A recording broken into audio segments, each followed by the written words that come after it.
Good evening and welcome to the national news broadcast on Channel I.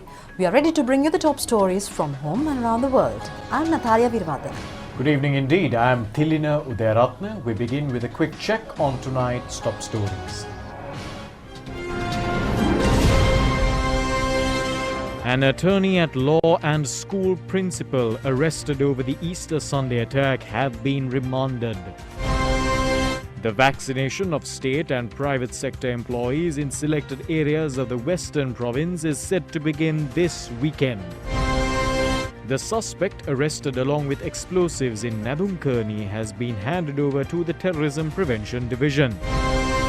A massive development project centering Homagama. And on your top local story this evening, attorney at law Hijaz Hizbullah and principal of the Madrassa school Shakir Mohammed, who have been charged for having close contacts with the terrorists who carried out the Easter Sunday terrorist attack and teaching extremist ideologies at a Madrassa school, were remanded today until the 3rd of March. The suspects were remanded in accordance to an order issued by Colombo Fort Magistrate Priyantha Liyanage. The series of suicide bombings was carried out on the 21st of April in 2019, targeting 3 religious sites and 4 hotels. Accordingly, 269 people, including 45 children, died from the attack. Subsequently, one of the suspects, attorney at law Hijaz Umar Hizbullah, was taken into custody by the Criminal Investigation Department on charges of abating the terrorist group, including Zaharan Hashim, who carried out the serial attack. Accordingly, he was subject to an interrogation for nearly 10 months upon detention orders. The Save the Pearl organization, chaired by Hijaz Hizbullah, had maintained a madrasa school in Putlam. Children at the ages of 6 to 17 belonging to low-income earning Muslim families had been admitted to this school. Police investigations have revealed that the students of this school have received a training similar to army training and were exposed to films that consisted of IS terrorists. 2 children had revealed this in courts as well. Police investigations were further revealed that basic training had been provided for most of the students of the Madrassa school on suicidal attacks. Accordingly, the Attorney General instructed the IGP yesterday to produce Hijaz Hizbullah to the courts. The Attorney General had also instructed the police to apprehend the principal of the relevant Madrasa school, Shakir Mohammed. Accordingly, the Criminal Investigation Department took the suspect into custody yesterday. Subsequently, both suspects were produced before the Colombo Fort Magistrates Court. Deputy Solicitor General Dileep Piris, while making submissions, said that suspect Hijaz Hizbullah was allegedly involved in extremist teachings at the Al-Suharia Madrasa School in Karathiu, Putlam. The Solicitor General informed the courts that the Save the Pearl organization chaired by the suspect had provided a full sponsorship for the school as well. He further informed that 50 students had been a part of the school and 26 of them had received a special resident training in a separate classroom during the period from 2018 leading up to the Easter Sunday attacks. The Deputy Solicitor General also said that during interrogations of the Criminal Investigation Department, one of the students had revealed that the suspect had showed a video footage of a conflict between Israel and Palestine, and has also told them that the Catholic and Israel are controlling the Islamic mosques and that the only way to inflict fear upon them would be to assault the Catholics in this country. The Deputy Solicitor General revealed that the philosopher of the terrorist group which carried out the attack, Naufar Maulavi and Zaharan Hashim, had conducted lectures in the school in December 2018 and January 2019 respectively. Meanwhile, the Court of Appeal ordered to convene the writ petition filed by Archbishop of Colombo, His Eminence Malcolm Cardinal Ranjit, seeking an efficient investigation into the alleged importation of 6,000 swords consignments to the country during the Easter Sunday terror attack period on the 5th of March. The relevant order was issued by the judge panel that consisted of President of the Appeals Court Arjuno Besekara and Appeal Court Justice Mayadunne Correa. Representing the petitioner His Eminence Malcolm Cardinal Ranjit, President's Counsel Sanjeeva Sirivartana informed the court that information has been gathered over an alleged importation of a consignment of 6,000 swords to the country before the Easter Sunday attack. It was informed that 600 swords have already been identified. The consignment had been brought down to the country by a person named Muhammad Sattar. The President's Council pointed out that evidence has revealed that the consignment of swords had been imported into the country for a requirement of the suicide bomber Muhammad Irsaf. Pointing out that another 5,400 swords are being in circulation within the country, the President's Council said that such activities pose a great threat to the nation as well. Therefore, the President's Council requested the courts to issue an order to the security divisions to conduct an efficient investigation in this regard. The President of the Court of Appeal, Justice Arjun Obesekar, inquired from the respondents on the requirement to continue with this petition if they could pledge before the courts to conduct an efficient investigation in this regard. Responding to this query, the President's Council said that if the respondents pledged before the courts that they would conduct an efficient and reliable investigation in this regard, the petitioner will consider the ability to reach a settlement. Accordingly, the Court of Appeal decided to convene the petition on the 5th of March. The Court of Appeal issued notices to respondents of the petition: IGP C.D. Vikramaratne, Defence Secretary Retired General Kamal Gunaratne, Chief of the State Intelligence Service Major General Ruwan Kolatunga, Chief of the National Intelligence Service Suresh Saleh, and Director of the Criminal Investigation Department Nishanta De Zoisa, and Director General of Customs to make submissions on the progress of the investigations carried out on the incident. Meanwhile, Minister Chamal Rajapaksa sworn today as the State Minister of National Security and Disaster Management and the State Minister of Home Affairs. He was sworn in before President Gotabaya Rajapaksa. The swearing-in ceremony was held at the Presidential Secretariat this evening. The appointment came after the portfolio of State Ministry of National Security, Home Affairs and Disaster Management was divided into two separate state ministries as State Ministry of National Security and Disaster Management and State Ministry of Home Affairs.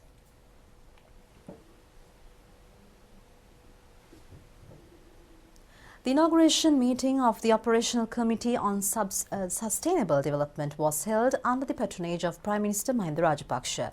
The meeting was held at the Temple Trees. In accordance to the Sustainable Development Policy Framework, plans have been formulated on 17 sustainable goals and 169 objectives. The main objective of the establishment of this operational committee is to expedite the process to achieve these goals by 2030. The Prime Minister directed instructions to fulfill the duties vested in achieving the Global Sustainable Development Agenda on ministerial levels while efficiently gathering the existing information on Sri Lanka.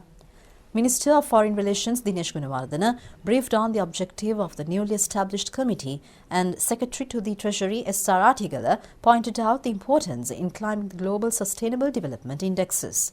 Secretary to the Prime Minister Gamini Senarath said that the measures to be taken for the efficient implementation of the relevant activities in this regard will be briefed on ministerial levels promptly. Meanwhile, the virtuous Lotus Buddha statue built in Pulgahavalana, Tissamaharama, was unveiled by Prime Minister Mahinda Rajapaksa. The height of the statue is at 127 feet. The Buddha statue has been created by Sasanakirti Sri Kalasuri Venerable Ratnapure Nandathera. The Prime Minister also planted a sultry sapling at the premises. Subsequently, the Prime Minister also took part in an almsgiving organised for the Mahasangha. Mahasangha, including Chief Incumbent of Abhayarama Temple in Narahempita, Venerable Muruttettuwe Anandathera, Chief Incumbent of Tissamaharama Rajamahaviharaya, Venerable Devalegama Dharmasena Thera, Professor Venerable Medagoda Abhayatissa Thera, Chief Incumbent of Vidyodaya Pirivena, Venerable Balangoda Sobita Thera, and Chief Incumbent of Nadigampila Velpiri Rajamahaviharaya, Venerable Uyanwatte Saddarama Thera were present at this occasion. Deshamanya Lankakirti, Manava Tilaka, Varsha Hannadige and family members were also present at this occasion. Now in other news, Acting Minister of Health Professor Channa Jayasubana says that the vaccination of state and private sector employees in selected areas of the Western Province is set to begin this weekend. The vaccination programs were initiated today in the health divisions of Kolonnawa, Gottatuwa, Moratuwa, Egodoviyana and Hangwella in the Colombo district, and also in the health divisions of Agalawatta, Bandaragama, Matugama, Panadura, Horana, Kalutara and Beruwala in the Kalutara district. The vaccination programs were also initiated today in the health divisions of Gampaha, Attanagalla, Nigambo, Seeduwa, Mahara, Begama, Wattala, Minuangoda, Ragama, Jayala and Kalaniya. The inoculation program for the employees of the Paliagoda Manning Market and Fisheries Market were conducted for the second day today. The total of 1,000 employees of the Paliagoda Fisheries Market received COVID-19 jabs yesterday and 800 employees received their jabs today. The COVID-19 vaccination for the employees of the Sri Lanka Ports Authority has also begun. So far, 5,000 employees have been vaccinated for COVID-19 at present. Meanwhile, 425 staff and legal officers of the Attorney General's Department received AstraZeneca vaccines today. According to the coordinating officer of the Attorney General, State Counsel Nishara Jayaratna said that the vaccination program was initiated following a request made by the Attorney General to the Director of Health Services. The program to vaccinate parliamentarians was conducted for the third day today. It was held at the Narahempet Sri Lanka Army Hospital premises. The vaccination program for parliamentarians will conclude tomorrow. The AstraZeneca vaccine has so far been administered to 207,803 persons under the COVID-19 inoculation program. A total of 11,680 persons were vaccinated yesterday. Secretary to the Ministry of Mass Media has directed a written request to the Secretary to the Ministry of Health to expedite the process to provide COVID-19 vaccines while prioritizing media personnel as a group exposed to the COVID-19 risk.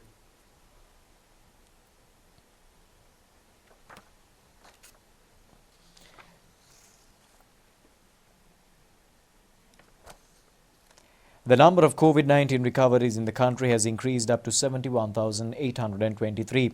The percentage of fully recovered COVID-19 patients stands at 91.89.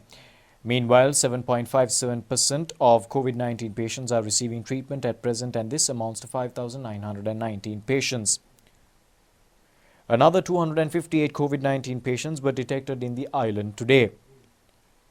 A total of 647 recoveries were reported today as well. 13,585 PCR tests have been conducted yesterday, and a total of 1,972,435 PCR tests have been conducted so far in the country. 13 more COVID-19 related deaths have been reported yesterday. The victims were residents from Nuwara, Agarapatana, Paliagoda, Bombuwala, Kalutara, Naboda, Maggona, Kalutara North, Gampola, Panadura, Veuda and Nugegoda. The suspect, who was taken into custody in Nadunkarni, Vaunia, along with explosives in his possession, has been handed over to the Terrorism Prevention Division for further investigations. The suspect was taken into custody during an investigation carried out by the Nadunkarni police based on a tip-off received on an alleged smuggling of explosives. The cache of explosives was detected yesterday, and the police indicated that the suspect possessed 21 kilograms and 650 grams of TNT explosives, 1 kilogram and 610 grams of PE1 type explosives, and close to 150 bombs and fragments upon the arrest. Meanwhile, 2 suicide bombing kits have been detected from Settikulam, Silathampani forest yesterday. It was detected in accordance to a tip-off received by the State Intelligence Agency. Steps have been taken to establish 3 new radiation therapy machines at the Apeksha Hospital in Maharagama. Accordingly, approximately 450 patients will be able to receive treatments from these machines. The value of the new machines expected to be imported from Germany is at 1,000 million rupees. The hospital possesses only 2 such radiation therapy machines at present. Accordingly, Director of the hospital, Dr. Vasanta Disanayaka, said that approximately 180 patients can receive treatments on daily basis. Steps have been taken to use drone cameras for security surveillance and mosquito eradication in Western Province. High technological drones expected to be utilized for this project. Governor of Western Province, Marshal of the Air Force Roshan Gunathilaka handed over 2 drones to command of the Sri Lanka Air Force Air Marshal Sudarshana Patirana at the Sri Lanka Air Force Base in Colombo today. These drones will be utilized to observe mosquito breeding places in Western Province and spray mosquito repellent liquid accordingly. The drones will also be utilized for the surveillance purposes to detect threats to the national security. This project will also be utilized for the surveillance of environmental pollutions and distractions and raids on illegal drug racketing. The new digital collection of the Sri Lanka National Digital Library was introduced yesterday.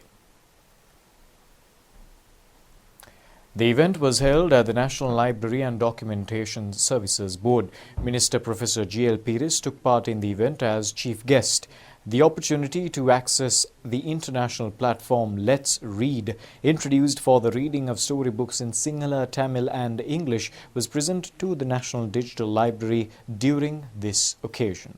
With regard to the COVID-19 situation which has enveloped the whole of humanity, it is exceedingly difficult to discover any kind of redeeming or positive feature. But if one is pressed to identify such a feature of the COVID-19 pandemic, I would say that it has brought about a revolution in our thinking about education. It has transformed our habits, our ways of thinking, and it has resulted in a significant attitudinal change to the structure and the methodology of education. We are all accustomed to the classroom and the technique that go with the class. But necessity is the mother of invention. And when we found ourselves in the throes of an unprecedented crisis, something for which the world had never prepared itself, then parents, teachers, students began to think of pragmatic alternative. If it's impossible for schools to function in the normal way, do we close down the entire system of education in our country indefinitely? Obviously, that is not an option. So we began to think afresh. And distance learning became popular. Government of Sri Lanka played an active role through programs like E-Taksalava and Gurugeda. Now, the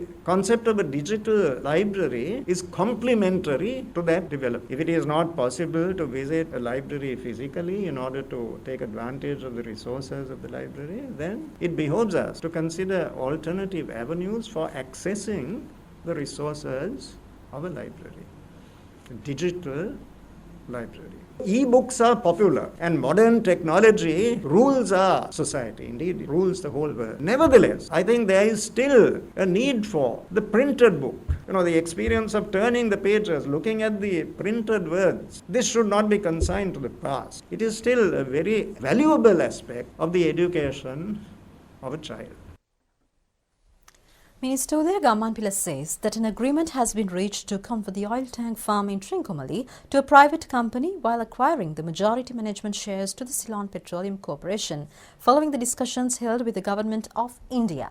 He made these remarks during a media briefing held in Colombo today. Minister Udaya Gammanpila said that 99 oil tanks have been constructed in Trincomalee during the Second World War period. He said that the tanks have the overall capacity of 990,000 metric tons and the tanks had not been used during the Second World War period. He added that in 2013, the UNP government had taken steps to lease out the tanks to an Indian oil company for a period of 35 years at a price of $1,000 for a tank. He further added that the lease periods are set to be completed in 2038. He said that the tanks were conferred to Lanka Indian Oil Company through a title, though an explanatory agreement was not signed with the respective company by the subsequent governments. He added that the Indian company is utilizing only 15 tanks out of the 99 tanks. Therefore, he said that following negotiations with the Indian company, the majority share of the management of the tanks have been handed over to Ceylon Petroleum Corporation, and an agreement was reached to hand over the rest of the shares to Lanka India Oil Company.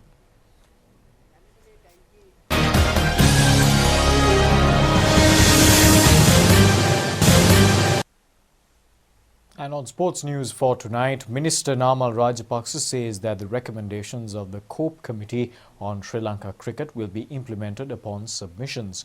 The minister made these remarks following a meeting held at the Ministry of Sports today. Minister Namal Rajapaksa said that the cricket board should be aware on how to fulfill their respective duties as representatives who have been appointed through a democratic process. He said that COPE committee expected to submit recommendations on Sri Lanka cricket. He said that the sports associations have been briefed that respective elections should be conducted without any political interference. If the associations delay their elections, then necessary measures should be identified to expedite the process to conduct these elections on time. ජාතික සංසදයක් තේරීමේදී කිසිම අපහසුතාවයක් නැහැ. මොකද කලින් තෝරාපත් කරපු ජාතික සංසදයේ නැත්නම් තේරීම් කමිටුව එහෙමම ඉන්නවා. ඒක එක්කෙනා ඉල්ලාස්සුනේ. ක්‍රිකට් පාලක මණ්ඩලයට පුළුවන් අපේ අමාත්‍යාංශ ලේකම්තුමාගේ නිර්දේශය මත ඒක ක්‍රියාත්මක වෙනවා. Meanwhile, a program was held with the participation of junior sports development committees, sports associations and officers related to sporting organizations. Ministers Namal Rajapaksa and Professor G.L. Piris were present on this occasion. Well, that's it from the Rupavahini English News Desk for tonight. Join us once again tomorrow. Until then, thanks for watching. Have a great night. Good night.